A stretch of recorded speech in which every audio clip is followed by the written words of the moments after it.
আমরা শুরুতেই শ্রদ্ধার সাথে স্মরণ করতে চাই এই বৈষম্য বিরোধী ছাত্র আন্দোলনের সেই সকল বীর সেনানীদের যারা এই ফ্যাসিস্টকে তাড়ানোর জন্য বুকের তাজা রক্ত জমিনে ঢেলে দিয়েছেন।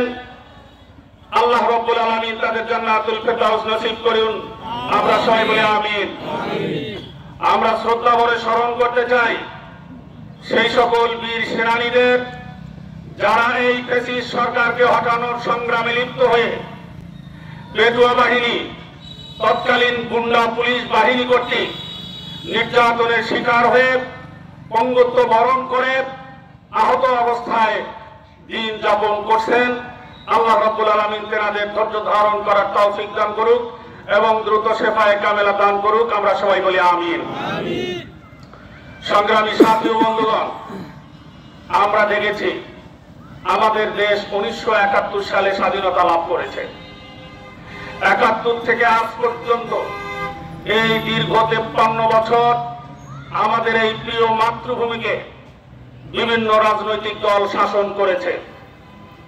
আমরা বঙ্গবন্ধু শেখ মুজিবুর রহমানের সোনার বাংলা দেখেছি, আমরা শহীদ প্রেসিডেন্ট জিয়াউর রহমানের সবুজ বাংলা দেখেছি, আমরা প্রেসিডেন্ট হোসাইন মোহাম্মদ এরশাদের নতুন বাংলা দেখেছি, সর্বশেষ ফ্যাসিস্ট হাসিনার ডিজিটাল বাংলা আমরা দেখেছি।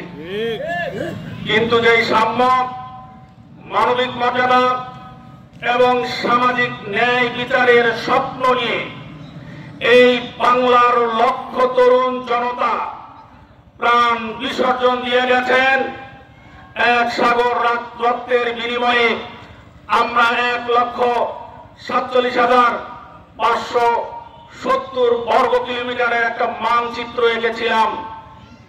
সেই সাম্য, মানবিক মর্যাদা, সামাজিক ন্যায় বিচার, স্বাধীনতার 53 বছরেও বাংলার হতভাগ্য জনতা দু চোখে দেখতে পারে নাই।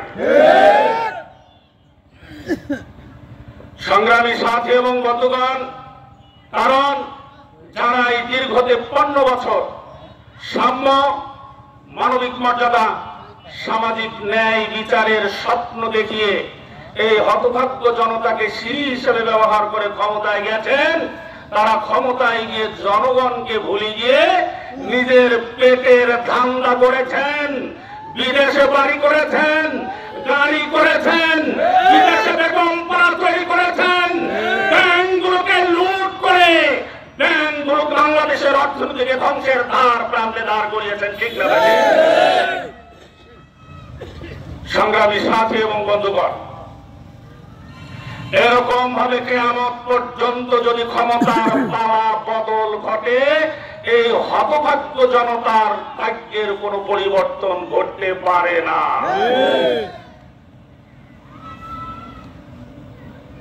এই বাংলাদেশে 90% মুসলমানের দেশে এই 53 বছরে এই মুসলমানরা সবচেয়ে বৈষম্যের শিকার হয়েছিল। ঠিক না বেঠে? তারা মসজিদে মুখ খুলে কথা বলতে পারে নাই। ঠিক না বেঠে? তারা ওয়াজ মাহফিল, যেটা বাংলাদেশের সংবিধান আমাদেরকে অধিকার দিয়েছে,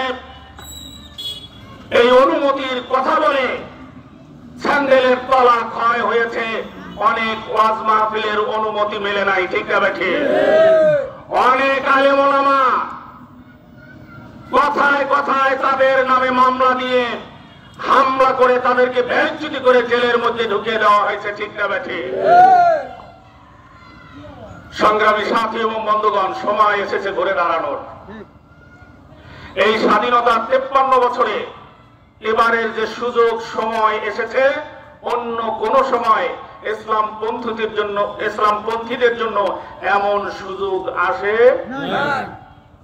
কাজে আমাদেরকে সজাগ হতে হবে, আমাদেরকে সচেতন হতে হবে, আমাদের অধিকার আমাদেরকে বুঝে নিতে হবে। সবাই অধিকার বুঝে নেওয়ার জন্য রাজি আছেন ইনশাআল্লাহ? সংগ্রামী ভাইরা আমার, সামনে ভোট। এই ভোটের মাধ্যমে সরকার গঠিত হবে। আমরা আগের ফ্যাসিস্টের মতো ফ্যাসিস্ট চাবো, নাকি ভালো কিছু আমরা চাই?